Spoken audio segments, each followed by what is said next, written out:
अयोध्या। भगवान श्री राम की जन्मस्थली अयोध्या पहुंचे दंडी स्वामी शिवेंद्राश्रम महाराज ने प्रेस से मुखातिब होते हुए कहा कि यह उनका सौभाग्य है कि जिस राम मंदिर के लिए उनके पूर्वजों ने लगभग 500 वर्षों तक संघर्ष किया, वह आज भव्य रूप में बनकर तैयार है और करोड़ों श्रद्धालु भगवान श्री राम के दर्शन कर रहे हैं। उन्होंने कहा कि राम मंदिर ट्रस्ट के अध्यक्ष के आशीर्वाद से उन्हें मंदिर परिसर स्थित कथा मंडपम में श्री वाल्मीकि रामायण कथा कहने का अवसर मिला, जिसे वह अपना परम सौभाग्य मानते हैं। दंडी स्वामी शिवेंद्राश्रम महाराज ने बताया कि यह कथा का संकल्प बहुत पहले बीकानेर में लिया गया था कि जब श्री राम मंदिर का निर्माण पूर्ण होगा और धर्मध्वजा फहराएगी, तब श्रीधाम अयोध्या में श्री वाल्मीकि रामायण कथा का आयोजन किया जाएगा। उसी संकल्प के अनुरूप आज बीकानेर से करीब 800 भक्त अयोध्या पहुंचे हैं। कथा का आयोजन निरंतर चल रहा है और भगवान श्री राम की जन्मभूमि पर कथा कहने का जो आनंद मिलता है, उसका शब्दों में वर्णन करना संभव नहीं है। श्री राम कथा के संयोजक बीकापुर से आए मदन मोहन पारीक ने कहा कि गुरुदेव दंडी स्वामी शिवेंद्राश्रम महाराज के आशीर्वाद से अवध धाम में कथा का आयोजन हो रहा है, जिससे सभी श्रद्धालु आनंदित हैं। उन्होंने कथा आयोजन की व्यवस्थाओं के लिए विनय शुक्ला की प्रशंसा करते हुए कहा कि उनके सहयोग के बिना यह आयोजन संभव नहीं हो पाता। मणिराम दास छावनी में हर ओर आनंद का वातावरण है। कथा मंडपम के कर्ता-धर्ता विनय शुक्ला ने बताया कि गुरुदेव के आशीर्वाद से यह मंडपम सेवा भाव से निर्मित किया गया है। यह हाल पूरी तरह साउंड प्रूफ है, जहां कथा कहने और सुनने वाले सभी श्रद्धालु आध्यात्मिक आनंद की अनुभूति करते हैं। उन्होंने कहा कि उनका एकमात्र उद्देश्य है कि अयोध्या आने वाला हर व्यक्ति यहां से प्रसन्न होकर जाए, क्योंकि यह रामनगरी है, जहां कोई भी दुखी नहीं रहता। मेरा नाम मदन मोहन पारिक है और बीकानेर राजस्थान से आए हैं। अयोध्या में हमारे गुरुदेव दंडी स्वामी शिवेंद्र आश्रम जी महाराज की कथा के लिए ऋषिकेश से आए हैं। कहाँ पे आए? और यहाँ मणिराम दास छावनी में वाल्मीकि रामायण करवाने के लिए आए। कितने लोग आए हैं यहाँ पे? अभी करीब यहाँ है 750। यहाँ आने का उद्देश्य है, हमारे गुरुदेव के सानिध्य में हम धर्म का प्रचार करते हैं।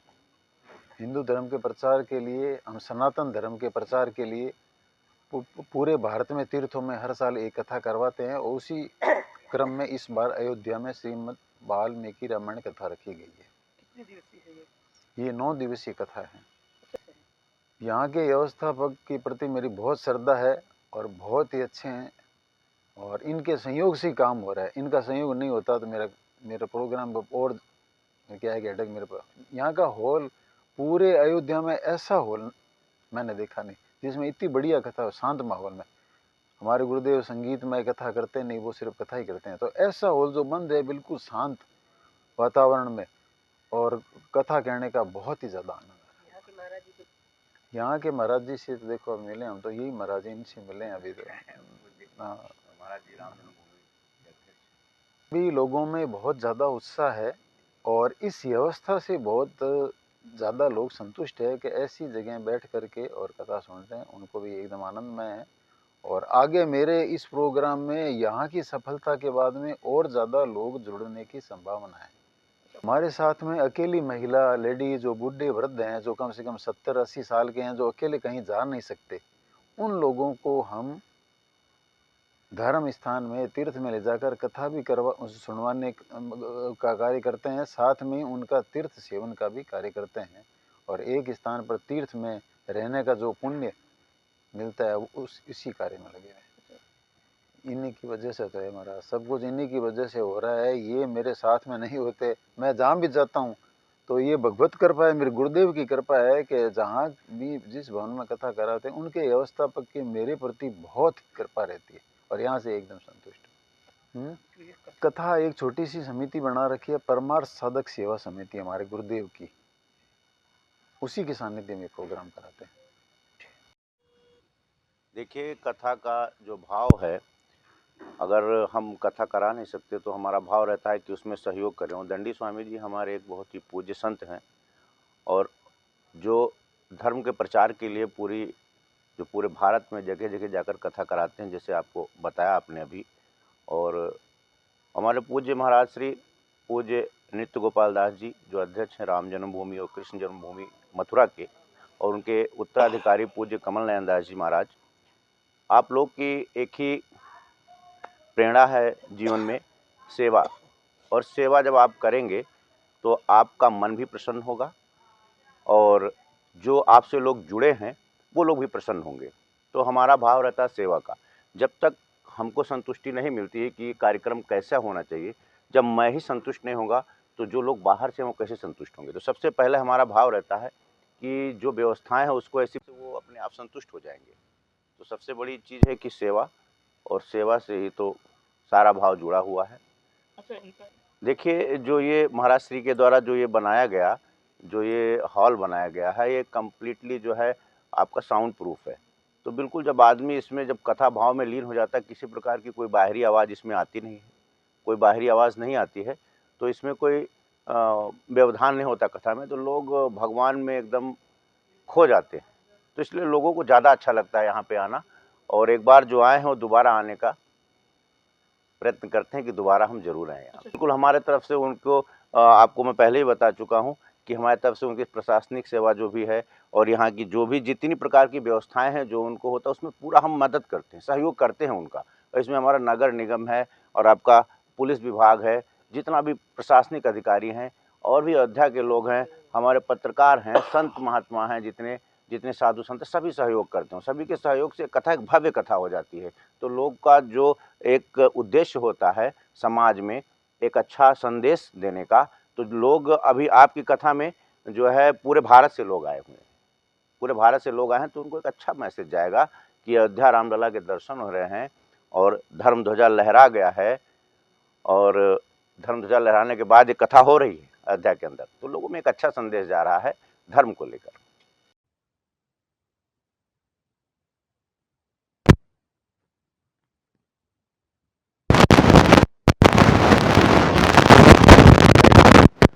समय वहाँ पर भगवान की राम कथा का आयोजन किया जाए।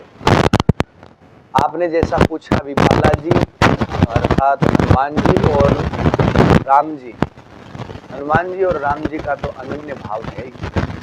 हनुमान जी महाराज भगवान श्री राम के अनन्य दास हैं और दास भाव की भक्ति के द्वारा वो पूर्ण तरह समर्पित है भगवान श्री राम जी के चरणों में। यहाँ पर श्रीमद् वाल्मीकि रामायण की दिव्य कथा का आयोजन किया जा रहा है और लगभग 800 साढ़े 800 लोग आकर के, साधक साधिकाएं आकर के बड़े भाव से भगवान की कथा का आनंद ले रहे हैं। और हम सभी लोगों को ये बड़ी प्रसन्नता का विषय है, अनुभव हम लोग कर पा रहे हैं कि यहाँ पर हमारे महापुरुषों के द्वारा जो किया गया प्रयास, उनकी त्याग और तपस्या फलीभूत हुई और आज ये विशाल मंदिर का निर्माण हुआ। उस मंदिर के निर्माण के तदोपरांत हमारी संस्था के द्वारा यहाँ कथा का आयोजन हो रहा है और यहाँ मनीराम छावनी की जो व्यवस्था है बड़ी दिव्य है, यहाँ के लोग बड़े दिव्य हैं और जिधर जहाँ कहीं पर भी जाते हैं बहुत ही आनंद की अनुभूति होती है। यहाँ का माहौल, यहाँ का लोगों का जो प्रेम स्नेह, इसको पाकर के हम लोग सभी धन्य हैं और भगवान श्री राम से प्रार्थना करते हैं कि आप हमें सद्बुद्धि प्रदान करें और केंद्र सरकार में विराजमान मोदी जी और हमारे उत्तर प्रदेश के यशस्वी मुख्यमंत्री योगी जी से भी हम निवेदन करते हैं कि इसी प्रकार आप सनातन वैदिक धर्म संस्कृति का उत्थान करते रहें और जीव मात्र को इसका लाभ मिलता रहे। इन्हीं शब्दों के साथ जय श्री राम। बिल्कुल बहुत श्रेष्ठतम, इनके द्वारा बहुत अच्छी सुंदर व्यवस्था की गई है और महाराज श्री नृत्य गोपाल दास जी का ये त्याग समर्पण का ही फल है कि आज हम ऐसा स्वर्णिमय पल देख रहे हैं। उन महापुरुषों की त्याग तपस्या के फल का ही हम आनंद ले रहे हैं। उन्होंने जो वृक्ष लगाया, जो बीज बोया, आज ये विशाल वृक्ष प्रकट हुआ है और इसी में छत्र छाया में हम लोग बैठ करके भगवान की राम कथा का रसास्वादन कर रहे हैं। और विनय जी के द्वारा जो व्यवस्था है वो अप्रतिम है, अवर्णनीय है, बहुत ही दिव्य। इनका बहुत अच्छा सहयोग हो रहा है कथा में, बहुत अच्छे से ये कार्यक्रम संपादित हो रहा है। जी बिल्कुल एकांत स्थान है, कोई प्रकार का शोरगुल नहीं है और विशाल क्षेत्र है, हॉल भी बड़ा दिव्य है, करीबन 1000-1500 लोग बैठ करके कथा सुन सकते हैं। हॉल की भी बहुत व्यवस्था दिव्य है और बहुत अनुभूति है। महापुरुषों की तपस्थली है, सरयू जी का किनारा है और सप्तपुरियों में से एक है, तो निसंदेह शादी होगी, इसमें कोई संदेह नहीं। बहुत आनंद की अनुभूति हो रही है। बिल्कुल भविष्य में समय समय पर आयोजन होते रहेंगे और राम जी चाहेंगे तो शीघ्र ही पुनः भगवान राम की सेवा में जरूर आएंगे कथा के माध्यम से।